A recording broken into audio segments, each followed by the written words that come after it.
Good morning po mga sambayan karerista at isang maulan pong umaga ang bumungad po sa atin ngayong araw na to.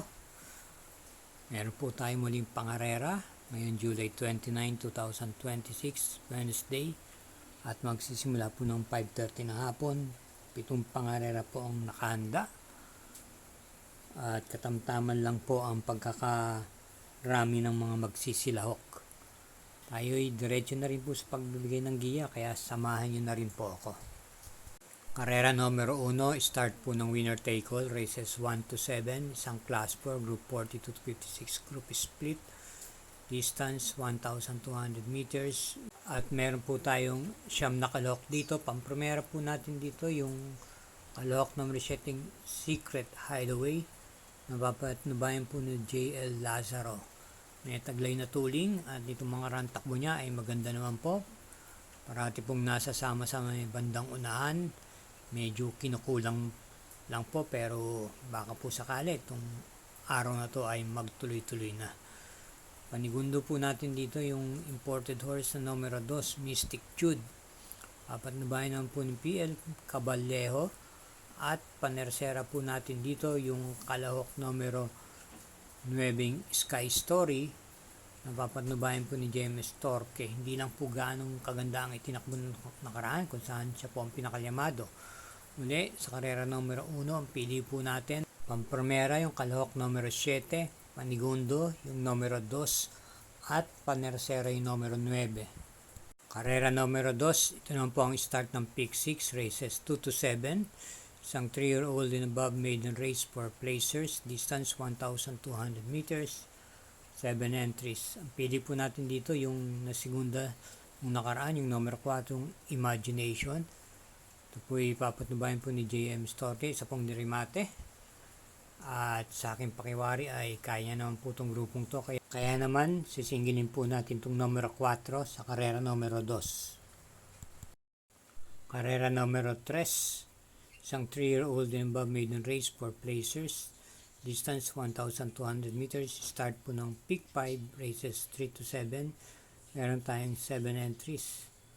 At pumpili yung numero 5, Wicked Ways, pampremera, nararendaan po ni PJA Guse. Panigunda naman po natin dito yung numero 7, Casa Luna, nararendaan naman po ni NC Lunar. Kaya sa ulitin po, dito sa karera numero 3, ang pili po natin, pampremera yung kalahok numero 5, panigunda yung numero 7. Karera numero 4, isang 3-year-old and above maiden race for placers, start po ng Pick 4, races 4 to 7, tatakbuhin po sa distansyang 1,200 meters, at kinabibilaan po ito ng 7 kalahok lamang. Ating pong pampremera rito yung numero 1, Animo Magnolia. JB Hernandez po ang renda nung huling takbon to. Maganda po ang kanyang pinakita. At bilang panigundo po natin dito yung banderistang numero 6, Looking Cool. Muling rendan po ni C.A. Reyes. So ulitin po dito sa karera numero 4, ang pili po natin, pampremera numero 1, at panigunda yung numero 6. Upang suportahan po ang ating YouTube channel, Mangkelos TV, huwag po tayong makakalimot na mag-subscribe, paki-share na rin po at hit po natin yung like at notification bell button. At gayon din naman po, paki-follow po ang Samut Sari Mangkelos TV FB page. Salamat po.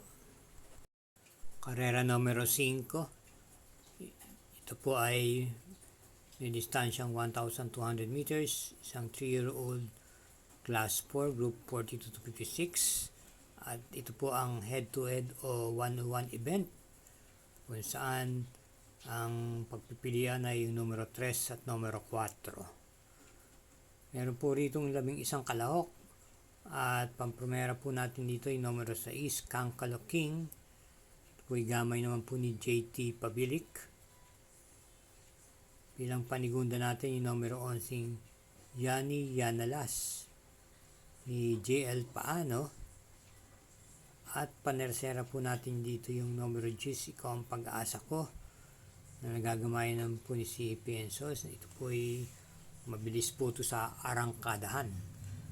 Kaya sa ulitin po, ang pili po natin dito sa karera numero 5, ang primera numero 6, panigundo numero 11, at panersera yung numero 10. Karera numero 6, penultimate race, another head-to-head event.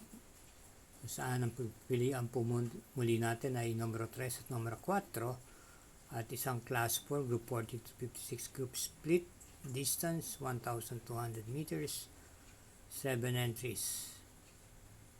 Pampremera yung imported horse na nagbabalik pistang numero 1, Stefani. Ito po ipapanubayan po ni NC Lunar. At panigunda po natin dito yung numero 7, Instant Message. Si Penso naman po ang magdadala. Ito po ay manggagaling po sa bandang likuran.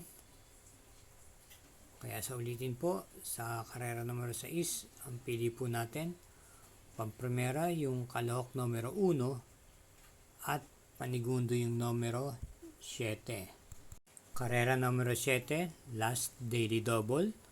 Paratihan po ng winner take all. Pick 6, pick 5, at pick 4. Meron po tayo ditong super 6. Binubuo po ng siyam na kalahok na may distansyang 1,200 meters. At pipisin natin pang primera yung numero 10, R Money Moves, ng papanubayan po ni JD Flores. May taglay na tuling po to para sa kanyang mga itinakbo nung nakaraan. At panigundo po natin dito yung kalahok number 4, Litter Charmer, na isa rin po imported horse. Renda ng po ni JB Hernandez. Pwede pong i-pacing to at meron din naman pong dating to. Marami pong mabilis dito, baka sakali po makapanood to sa harapan ng bakbakan. Panersera naman po natin dito yung kalahok numero 8, Winter on Fire, na may tuling din naman taglay, isa rin imported horse, at renda naman po ni si Penso na nakakagamay po sa kanya. Kaya sa ulitin po, sa huling pangarera, ang ating pong pili, pampremera yung kalahok numero 10, panigundo yung numero 4, at panersera yung numero 8. At yan po ang ating mga giya para sa araw po ng Miyerkules, July 29, 2026. Hinay-hinay lang po sa ating paglilibang at ingat po lagi sa ating pag-uwi. Again, thank you for watching and good luck po.